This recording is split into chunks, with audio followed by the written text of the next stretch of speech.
आज हम पढ़ने वाले हैं numerical problem based on Otto cycle.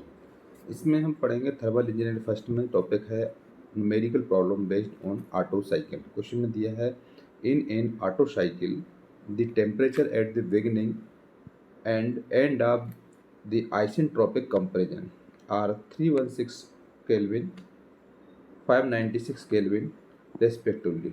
Determine the air standard efficiency and the compression ratio take gamma equal to 1.4। इस question में दिया हुआ है कि एक ऑटो साइकिल है जिसमें कि कुछ टेम्परेचर की रेंज दी हुई है आइसेंट्रोपिक कंपैरिजन में 316 केल्विन और 596 केल्विन।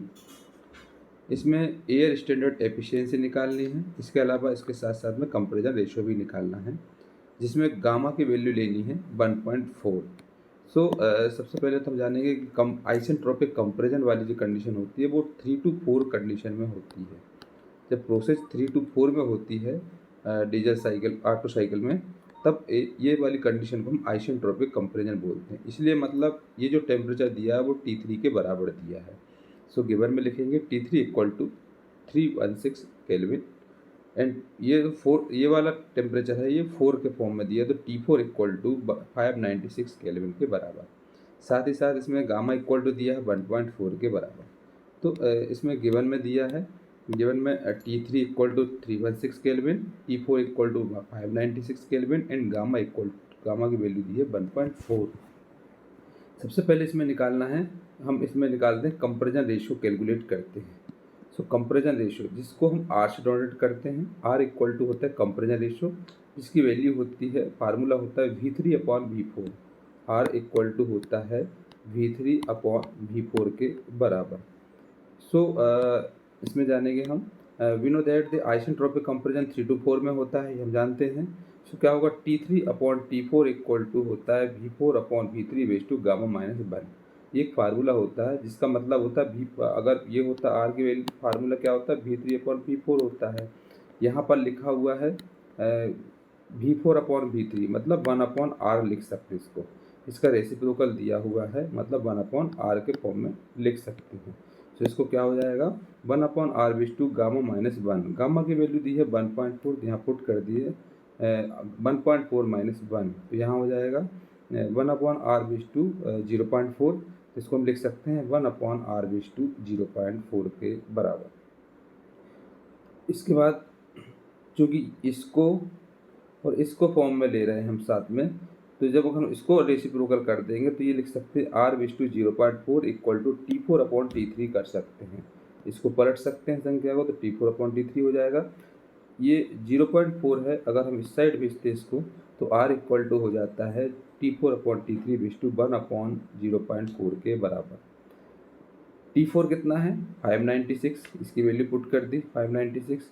T3 कितना है 316, 316 लिख दिए और 1/0.4 2.5। इसकी अगर हम वैल्यू कैलकुलेट करते हैं 596/316 रेज़ टू 0.5, इसका आंसर आ जाएगा 4.885 के बराबर। इसलिए कंपैरिजन रेशियो कितना आ जाएगा, कंपैरिजन रेशियो आ जाएगा R इक्वल टू आ जाएगा 4.885 के बराबर। ये कंपैरिजन रेशियो होगा, R की वैल्यू आ जाएगी। इसके बाद इसमें एयर स्टैंडर्ड एफिशिएंसी भी कैलकुलेट करनी है। क्योंकि अगर हम ऑटो साइकिल की बात करें, so we know that the air standard efficiency का फार्मूला होता है न्यू इक्वल टू, न्यू से डॉटेड करते हैं एफिशिएंसी को, 1 - 1/R रेज़ टू गामा -1 होता है। न्यू इक्वल टू जो फार्मूला होता है एयर स्टैंडर्ड एफिशिएंसी के लिए 1 - 1/R रेज़ टू गामा -1 होता है। अब इसमें क्या करेंगे, वैल्यू पुट करेंगे सबकी, तो क्या हो जाएगा 1 - 1/R की वैल्यू कितनी है 4.885 है, या 4.885 है, रेज़ टू गामा की वैल्यू 1.4 - 1। इसको सॉल्व करेंगे तो ये कितना हो जाएगा 1 - 1/0 1.866 होगा। सॉल्व करेंगे तो 1 - 0.53 मतलब 0.47 आ जाएगा, तो 47% हो जाएगी।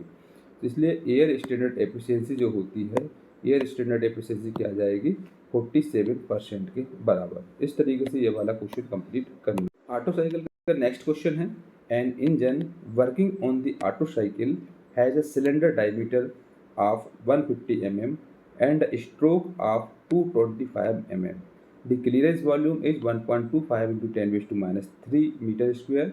Find the air standard efficiency of this engine. Take gamma equal to 1.4. इसमें क्वेश्चन दिया है, एक इंजन है जो कि ऑटो साइकिल के फॉर्म में प्रिंसिपल पे काम कर रहा है। इसमें सिलेंडर का डायमीटर दिया है 150 mm के बराबर, स्ट्रोक दिया है 225 mm, क्लियरेंस वॉल्यूम है 1.25 इंटू 10⁻³ मीटर स्क्वेयर। इसमें एयर स्टैंडर्ड एफिशिएंसी निकालना है इस इंजन की, जिसमें गामा की वैल्यू लेनी है 1.4 के बराबर। तो सॉल्यूशन करेंगे, गिवन डायमीटर ऑफ द वो सिलेंडर होगा d इक्वल टू 150 mm के बराबर, जिसको लिख सकते हैं d की वैल्यू 0.15 मीटर के बराबर।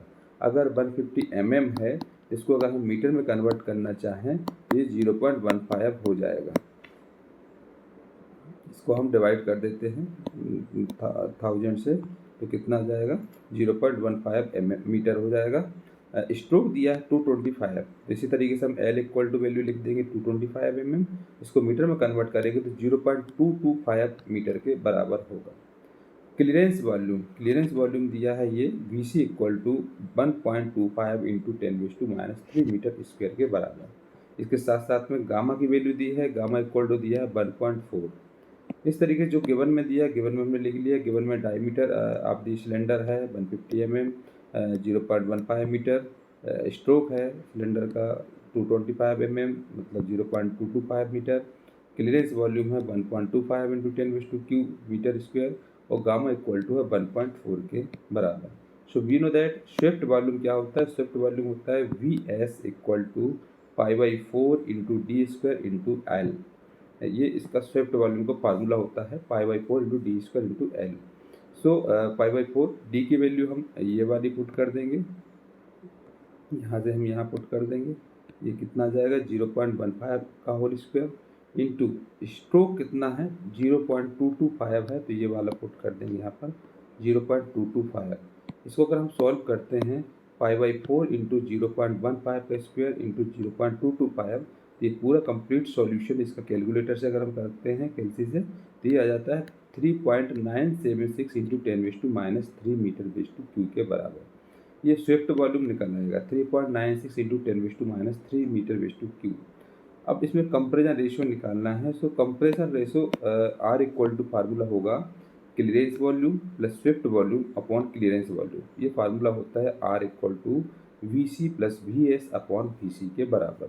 क्लियरेंस वॉल्यूम जो कि है कितना हमको दिया है 1.25 इंटू 10⁻³ दिया है क्लियरेंस वॉल्यूम, तो यहाँ रख देंगे 1.25 into 10⁻³।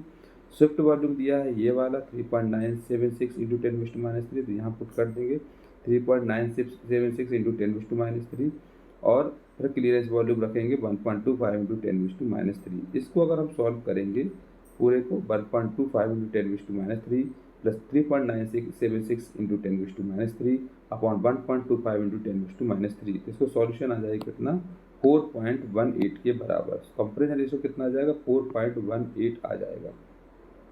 We know that air standard efficiency, चूँकि हम जानते हैं एयर स्टैंडर्ड एफिशिएंसी का फार्मूला क्या होता है, न्यू इक्वल टू होता है 1 - 1 अपॉन R/(γ - 1)। ये ऑटो साइकिल के लिए इसका फार्मूला होता है एयर स्टैंडर्ड एफिशिएंसी का। वैल्यू पुट कर देंगे, आपको सब कुछ वैल्यू इसमें मालूम है। R हमने ये निकाल लिया है, सो और गामा हमको ये दिया हुआ है, वैल्यू पुट कर देंगे इसमें, तो 1 - 1 अपॉन 4.18 R की वैल्यू = 1.4 - 1 मतलब गामा की वैल्यू पुट कर दी।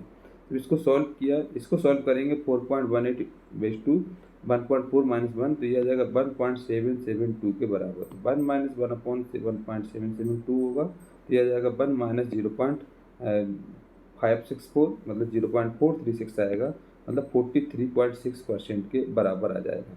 इस तरीके से हम इसमें एयर स्टैंडर्ड एफिशिएंसी कैलकुलेट करें। अगला क्वेश्चन है, क्वेश्चन में दिया a certain quantity of air at a pressure of 1 bar and temperature 70 degree centigrade is compressed reversibly and adiabatically until the pressure is 7 bar in an Otto cycle engine. 460 kilojoule of heat per kilogram of air is now added at the constant volume. Determine compression ratio of the engine, temperature at the end of the compression, temperature at the end of the heat addition, और take air में लेना है Cp की value, constant pressure लेना है 1.1 kilo joule पर kilogram kelvin and constant volume लेना है 0.707 किलो जूल पर किलोग्राम केल्विन।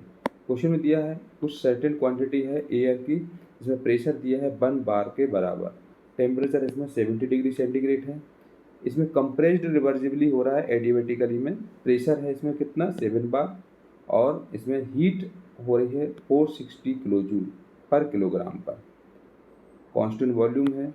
सो इसमें कैलकुलेट करना, सबसे पहले कैलकुलेट करना compression ratio of the engine, engine का कंप्रेशन रेशियो निकालना है।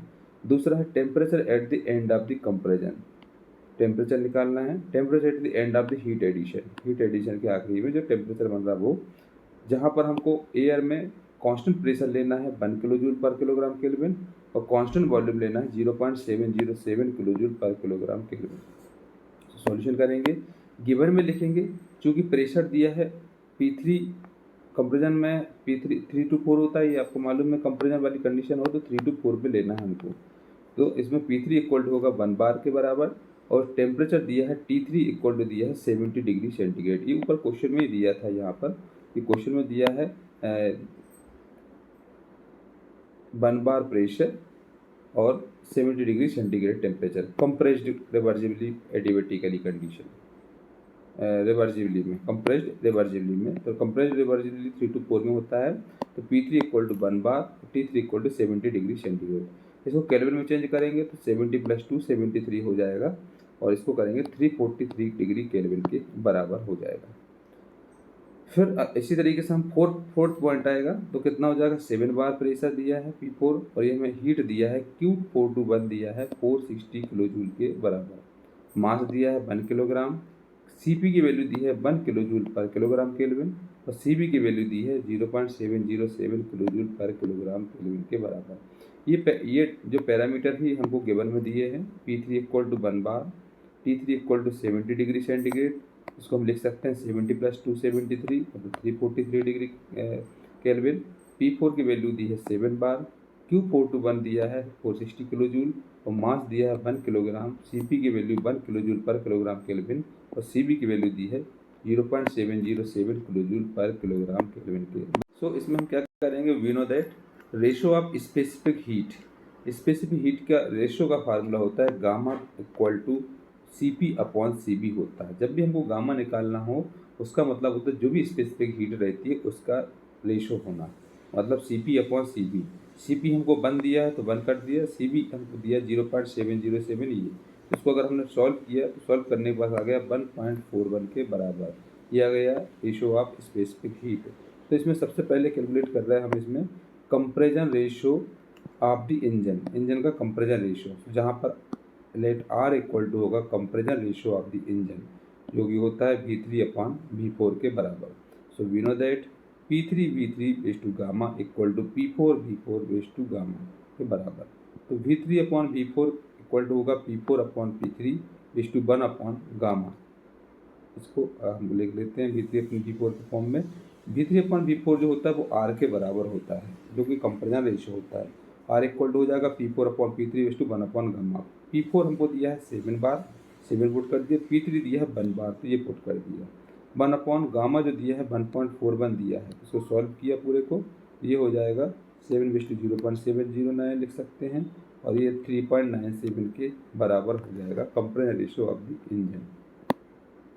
सेकेंड इसमें निकालना temperature at the end of the compression, and of the compression में टेम्परेचर क्या होगा, T4 रहेगा, लेंगे हम इसमें, जो कि रहेगा temperature at the end of the compression पर।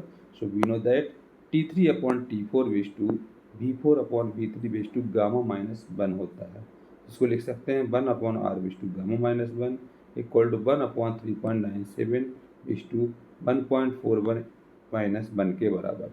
T3/T4 है, इसको हम 1/R लिख सकते हैं, इसको ये जो होता है इसको हम 1/R गामा -1 लिख सकते हैं।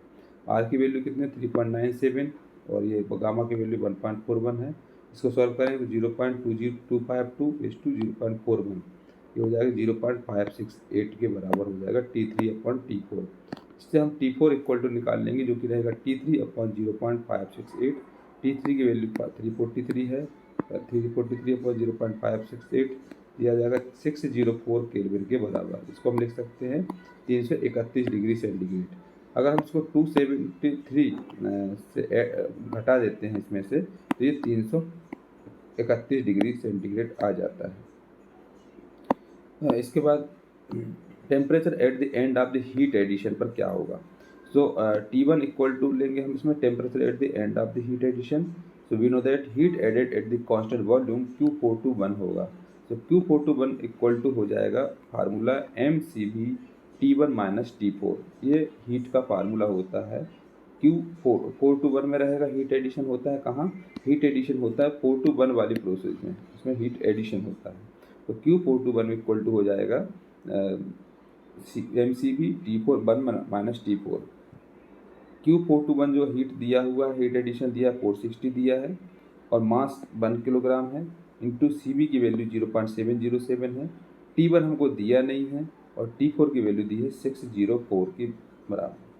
इसको सॉल्व करेंगे तो इसको हम क्या करेंगे, इसको मल्टीप्लाई करके इसके डिवाइड कर देंगे, तो ये हो जाएगा कितना 460/0.707 T1 माइनस 604 इक्वल टू ये। अब ये आ जाएगा कितना 651 और इसको अगर हम इस साइड ले आएंगे तो ये हो जाएगा 1255 केल्विन के बराबर। इसको अगर हम 273 से माइनस कर देते हैं तो ये आ जाता है 982 डिग्री सेंटीग्रेड के बराबर। T1 की वैल्यू कितनी आ जाएगी 982 डिग्री सेंटीग्रेड के बराबर।